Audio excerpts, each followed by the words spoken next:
Now we're going to cover the topic of sitemap. So what are sitemaps?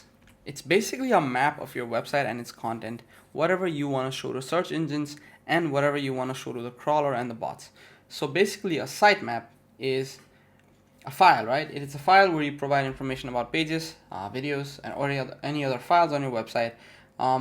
Basically, search engines like Google read this file to crawl your website efficiently, and also plugins like Yoast, SEOpress, RankMath, they create sitemap for your website and it automatically updates it, right? So as I said, this image is from Href. It's just a map of your website.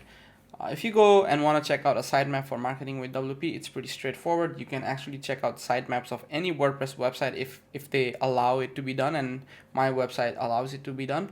So if you click on the link, you can check out the sitemap, and I'll explain what it is. So it's basically a simple file. We go to sitemaps. Here.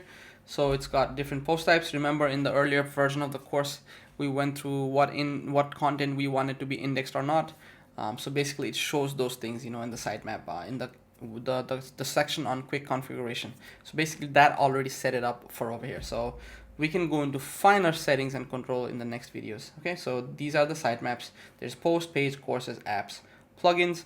In the next video, we'll talk about how to control what to show in your sitemap, how to control what not to show, so you can tell search engines what type of content do you want to be indexing for your website and what type of content you don't want to be indexing for your website. Okay, but in simplicity, if you go to SEOpress here, you click on sitemap. If you want to enable the feature or not, right?